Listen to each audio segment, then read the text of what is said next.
Cook, you're always so eager to get carried away, aren't you? Miranda sneered. For a family that's not rich, maybe you shouldn't be enjoying this trip on my husband's money. Miranda, my sister-in-law, directed that snobby comment at our family. We were all in Hawaii on vacation, including her. Why would she say something so rude? My brother, who's a doctor, planned this trip, and she shouldn't complain given his generosity. But even though she annoys me, I can't say anything back because she's my sister-in-law. I was thinking about how to lighten the mood when suddenly, paft hada haga haga. My mom's laughter completely changed the atmosphere. My name is Elisa, and I'm 20 years old. I'm an ordinary college student at a private university's school of education. I want to become a childcare worker. My days are full of assignments, hands-on training, and part-time jobs. I work hard because of my family's support. I live with my parents. My dad works in an office, and my mom has a part-time job at a nearby bakery, just a typical American family. I find a lot of comfort in our normal family life. Besides my parents, I have an older brother, John, who is 8 years older than me. He graduated from a state medical school and works at the same hospital where our maternal grandfather is the director. Even though my brother is very accomplished, my parents, especially my mom, always support my dreams without comparing us. My mom is particularly thoughtful and considerate. She once told me, "You know, Lisa, it doesn't matter if your family is successful." My dad was a doctor too, but I chose to go to culinary school after high school. "Didn't you ever think about taking over Grandpa's practice?" I asked. "Darling, I was never interested in being a doctor. The responsibility of people's lives was just too much for me," she chuckled. "But you were an only child. Maybe Grandpa secretly wanted you to." "Maybe so, but it's my life, right?" And now, with John being a doctor, everything turned out okay. My father's just happy that one of his grandchildren has followed in his footsteps. I guess that's true. I don't think Mom ever intended to slight my grandfather. She chose her own happiness, marrying my father instead of taking over the family practice. Now that John's a doctor and works at Grandpa's hospital, there's no worry about his successor. It makes me realize that my mom has been through a lot. Because of her experiences, she's very supportive of me. Normally, with a brother who's a doctor, there might be expectations on me. But my mom never expects anything specific from me, nor has she ever abandoned me. She just believes in letting me be me and John be John. My dad feels the same way. When I told him I wanted to become a child care worker, he didn't hesitate and just said, "Give it your best shot." I'm really lucky to have such supportive parents. Knowing their background, it's no surprise that John is also laid back. Despite being a doctor, he's humble and always encourages my dreams. Just the other day, after I finished my training, he called me. "Hey Elisa, you finished your training today, right? Well done." "Thanks, John. It was tough this time. I was working with 2-year-old toddlers." "Turbo twos, huh? It's amazing how you handle multiple kids at once. I really admire that." "Oh, come on, what you do, taking care of people's lives, is way more impressive." "You think? It's a bit awkward getting a compliment from my little sis. Haha." "Stop being so shy. Thanks for calling." "You bet. We'll hang out soon." Suddenly, a chilly voice from the other end asked, "Who are you talking to?" Ignoring the voice, John quickly said, "Catch you later," and hung up. It was Miranda, John's wife. It seems she doesn't like him talking on the phone. There have been times, whenever I hear her voice in the background while talking to John, he always ends the call as soon as she speaks up. It's clear she might be controlling towards him. I've always wondered why someone as kind as John married Miranda. Needless to say, I'm not fond of my sister-in-law. From the first time she visited our home for introductions, my impression of her was terrible. It was just me, John, and her at home since my parents hadn't returned yet. As soon as John stepped out, she turned on me. "What's your name again?" "Duh. Nice to meet you. I'm Elisa, John's sister." "Haha, that's funny. John is quite handsome, but you look nothing like him, huh?" "Oh. What?" "Elisa, right? Which university?" "Probably a state university aiming to become a doctor like John, right?"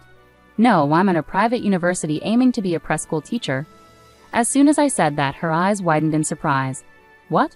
A preschool teacher?" she exclaimed, covering her mouth with her hand. "Wow, I'm shocked. How does the sister of a doctor end up wanting to be a preschool teacher?" "Oh. What do you mean by that?" "Just what I said. Oh. Your parents must feel sorry. They have a brilliant son, and then there's you, wanting to be a preschool teacher. Lol. That's not true. My parents fully support my dream." "Seriously? Do you really think they're supporting you?" "No way, right?" "Oh, do they just have low expectations for you?" "As long as they have brilliant John, that's all that matters to them." "Oh. That's not true." She said these hurtful things casually, leaving me at a loss for words. When John returned to the living room, she switched back to her cold demeanor towards him. Later, when Mom and Dad came home and exchanged greetings, she stayed distant, mostly interacting with John. My brother must really like Miranda because he always praised her, calling her incredibly kind and saying she makes calm, rational decisions. Our parents probably didn't know how to respond to John's high praise of Miranda. The next month, John and Miranda got married and became a couple officially. When they announced it, I casually asked my mom, "Mom, why did John choose Miranda?" "Why do you ask?" "Well, to be honest, she's not exactly pleasant, right? John may say she's kind, but maybe that's only when he's around. Look, if John is serious about her, we can't oppose it." "I guess so. As a family, John's happiness is what matters most. So Elisa, will you support John?" "Yeah, I understand. If John's happy with Miranda, I won't complain. But their marriage affects all of us. She's my sister-in-law now, and for my parents, she's their daughter-in-law. I can't help but worry about our future relationship given her attitude." A year after their marriage, Miranda's attitude hadn't changed. She would get annoyed when John and I talked on the phone. She often didn't come to family gatherings, leaving just my brother. Even when they did attend together on special occasions, she stayed on her phone and didn't engage in conversation. I had mixed feelings about her behavior, but they were married, and it wasn't my place to intervene. All I could do was hope for my brother's happiness.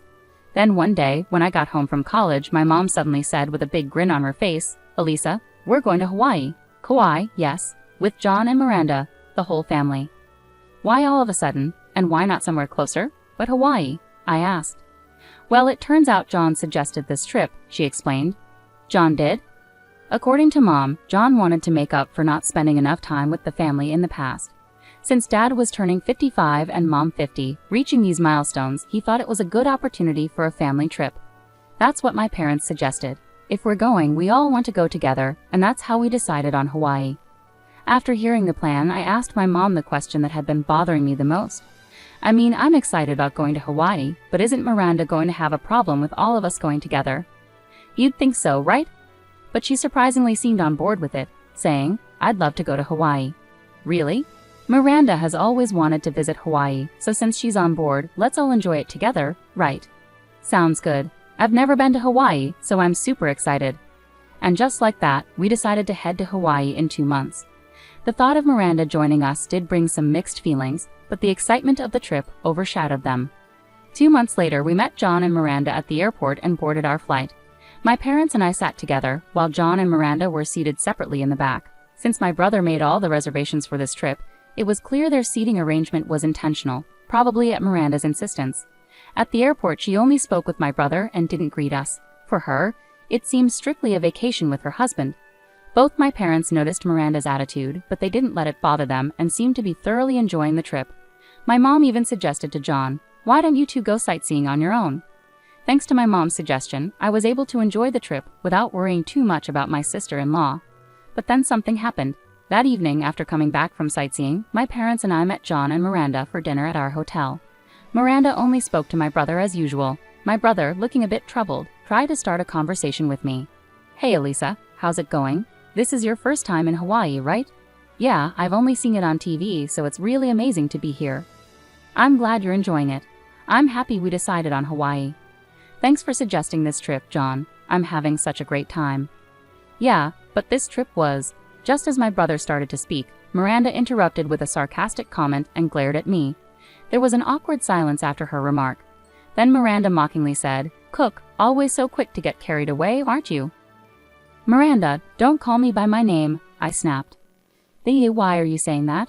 I stammered, taken aback by Miranda's harsh words. "Excuse me? Why would I want to be close to his sister, who's training to be a preschool teacher? With a father who's an office worker and a mother who works part-time? I only need John." "Hold on, that's not fair," I protested. "For a family that's not well off, maybe you shouldn't be living it up on my husband's dime." In that moment, anger and shock froze my thoughts. I couldn't find words to counter what she said. It's not that I couldn't respond, I was just so taken aback that I didn't know what to say. My dad and John seemed just as stunned. They stared at Miranda with mouths agape, while she busied herself with her phone. Suddenly, my mom burst into laughter. "Paft, ha ha ha." "Mom," I exclaimed. Sorry, my mom said, still chuckling. "It's just too funny, I couldn't help it. Lol." Seeing my mom laugh, Miranda's face instantly darkened. Clearly upset, she snapped at my mom. "Excuse me, what's so funny?" "I'm sorry, Miranda dear. It's just that my stomach hurts from laughing." The irony. Coming on this trip riding on someone else's dime and acting like this? Well, maybe I'll just head back then. Oh. What? Miranda was stunned. My mom stood up and signaled to my dad and me. "Let's go." We were surprised by my mom's response, but we followed her lead and left the table. Miranda seemed annoyed but didn't say anything as we walked away. Suddenly, John stood up, raising his voice at Miranda. "Hey, that was way out of line." "What, John?" she asked, clearly taken aback. "Apologize to Mom, to my family."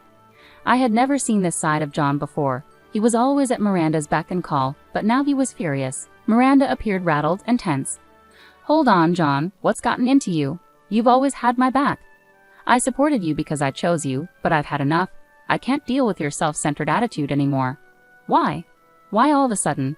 "It's clear that this trip happened because of Mom. I had planned to cover everything, but Mom ended up paying for everyone, including us." "No way. Your mom did that?" I was surprised by this revelation. John had claimed to be covering the expenses, but apparently Mom had secretly paid for everything and told John to keep it quiet. Even Dad, who was usually in the loop, believed John was footing the bill and was equally shocked. Miranda, speechless, listened as John delivered his final blow. "Thanks to the mom you always mocked, I got the job at the hospital, which supports us all. Don't you understand?" "What do you mean? Why bring your mom into this? Have you forgotten already? The head of the hospital where I work is my mom's dad." "No, you're lying."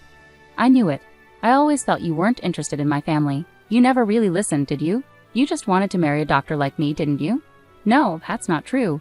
I mean, yes, I wanted a better life, but that doesn't mean I disregarded you, John." Miranda reached out, but John forcefully pushed her hand away. His anger was palpable, his gaze icy and intense. "Don't play games with me. I didn't marry you to be used. I was foolish to marry you, deceived by your motives, but I did love you sincerely, Miranda. Yet you insulted my family." Wait, John, I promise I'll." "It's too late. Even if you change now, your hurtful nature won't. I won't spend my life with someone who looks down on my family. It's not my parents who should leave. It's you, Miranda." Miranda's face drained of color as John's words hit her hard. Tears welled up in her eyes as she pleaded with him. "Please wait, John. I'm begging you. Forgive me. I'll do anything." But John's expression remained cold and unmoved. Without saying another word or reacting harshly, he continued to stare at her with a cold demeanor. Unable to bear the tension any longer, the next day, Miranda left the country alone. Later, I learned they divorced, with an agreement that Miranda would never contact John again. There was no division of assets, and it was as if her insults had never happened. However, Miranda's fixation on John grew troubling. She reportedly even showed up at his workplace, prompting John to involve the police, resulting in a restraining order against her. Now living under her parents' watchful eyes, Miranda leads a secluded life. It seems unlikely we'll see her again. Our parents also seem relieved. The happiness of our family remains the most important thing to us all. This experience has once again reminded us of that.